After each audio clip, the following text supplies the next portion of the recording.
అందుకే బొమ్మన్ గారు అంటారు ఏంటంటే, ఏంటి ఈడు తెస్తాడా విలేజర్స్ని చూసి ఒక ఒక నెగిటివ్ మైండ్ సెట్స్తో ట్రావెల్ మొదలవుతుంది బొమ్మన్ గారి ట్రావెల్. ఈడు తెస్తాడా ఈ విలేజర్స్ తెచ్చేది ఇండియాకి మెడల్స్ అనుకుంటాడు. కానీ ఆయన మైండ్ సెట్ మారి ఈ విలేజర్స్ మెడల్స్ తేగలరని ప్రూవ్ చేసేయడానికి. ఎందుకంటే ఫర్ ఎగ్జాంపుల్ విలేజెస్లో ఒక 150 కేజీలు 200 కేజీలు మూటలు అలవోకగా మోసేసే ఒక మనిషి ఇక్కడ ఉండిపోయాడు కాబట్టి కూలోడయ్యాడు. అదే నేషనల్కి వెళ్ళి ఉంటే ఒక హెవీ వెయిట్ ఛాంపియన్ అవుతాడని నేను నమ్మానండి. అది మాది ఉప్పాడు కొత్తపల్లి కాబట్టి సముద్రం పక్కనే, రోజు సముద్రం పక్కన ఉంటే ఒక ఫిషర్మ్యాన్ ఎటువంటి సేఫ్టీ లేకుండా దన్నమని సముద్రంలో దూకేసేవాడు బోట్లోంచి. నేను ఆ ఒడ్డు నుంచి చూసే ఉండేవాడిని కాలేజీకి వెళ్తున్నప్పుడు. అరే ఈడు నేషనల్కి వెళ్తే ఒలింపిక్స్కి వెళ్తే మెడల్ తెస్తావాడు కదా అని ఫీల్ అయ్యేవాడిని నేను. అంటే ఆట అంటే భారతీయ జీవన విధానంలోనే ఆట ఒక భాగం అని చెప్పాలనుకున్నా. అందుకే గురువు క్యారెక్టర్ పెట్టుకున్నానండి. అందుకే హీరో మూట మోసి గిరేస్తే అది కుస్తీ బాంగిడి పొట్టని, వాటర్ మోస్తే ఇంకొకటని, ఇలా ప్రతి ఆటలోని అంటే భారతీయ జీవన విధానంలోనే ఆట ఉందని చెప్పాలనుకుని చాలా ప్రయత్నం చేసామన్నమాట అండి ఈ కథ. అంటే అలవోకగా ఏదో నార్మల్గా చెప్పేయచ్చండి, కమర్షియల్ ఫిల్మ్ చేసేయచ్చు. కానీ ఒక స్పోర్ట్స్ జోనర్లో అంటే ఇంకా చాలా విషయాలు, అంటే ఒక మనిషికి ఒక వ్యవస్థకి గుర్తింపు ఎంత ఇంపార్టెంటో చెప్పాలనుకున్నామండి ఈ కథలో.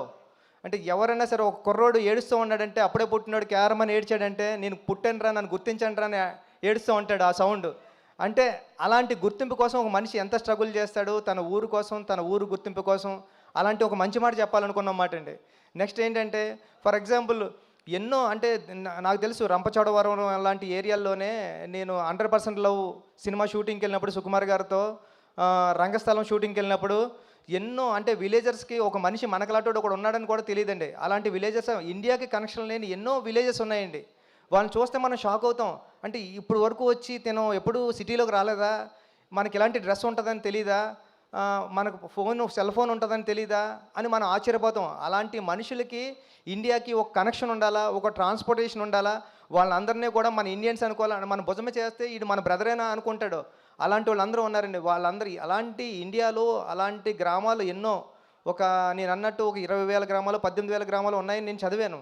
అలాంటి వాళ్ళందరికీ ఒక కనెక్షన్ కావాలా, వాళ్ళందరినీ ఇండియాలో కలపాలని ఒక మంచి మాట చెప్పాలని ప్రయత్నం చేసామాట అండి ఈ సినిమాలోనే. ఇలాంటి ప్రయత్నానికి రామ్ చరణ్ గారు ముందు నిలబడి తీసుకెళ్లారు. చరణ్ సార్ మిమ్మల్ని నేను ఎప్పటికీ మర్చిపోలేను, ఇది ఆషామాషి కథ కాదు, అది నేను ఎలా నమ్మానో మీరు అలా నమ్మారు, దానికి రిజల్ట్ నిన్న ఈ 4 days నుంచి వస్తున్న అప్లాజ్ అండి. నా మొబైల్కి నా సోషల్ మీడియా అకౌంట్స్కి మెసేజ్లు ఎలా వస్తున్నాయంటే 1 లైన్ రాసి వదిలేస్తలేదండి. చాలా మంచి సినిమా తీశారు, చాలా మంచి సినిమా, దాంట్లో ఫస్ట్ లైన్లో పెట్టేది రామ్ చరణ్ గారినండి. చాలా అంటే ఇలాంటి పెర్ఫార్మెన్స్ ఎప్పుడు చూడలేదని చరణ్ సార్ని పొగుడుతూ ఉంటే చాలా హ్యాపీ ఉంది. దాంతోపాటు మంచి కథ తీసావు, మంచి కథ చెప్పావు, నన్ను కూడా పొగుడుతుంటే ఇంకా చాలా హ్యాపీగా ఉందండి. జగపతి బాబు గారు ఈ సినిమాకి ఎంత ఇంపార్టెంట్ అంటే అప్పలసూరి క్యారెక్టరు, మీకు అప్పలసూరి క్యారెక్టర్ ఇలా డ్రైవ్ అవుతూ ఉంటుంది కథలోని, కానీ ఆ కాగడ వెలిగించింది అప్పలసూరి గారండి. పెద్దికి ఆ క్యారెక్టర్ని ఆ వెలుగు కాగడ ఇచ్చింది అప్పలసూరే. జగపతి బాబు గారు లేకపోతే ఈ క్యారెక్టర్ నేను ఊహించుకోలేను. లాస్ట్లో కూడా అందుకే నేను ఈ స్టేషన్ వచ్చేసిన తర్వాత అప్పల వలస అని పెట్టామాట అండి స్టేషన్ ఇది. అప్పలసూరి క్యారెక్టర్కి జగపతి బాబు గారు అంత ప్రాణం పోసారండి. Thank you so much.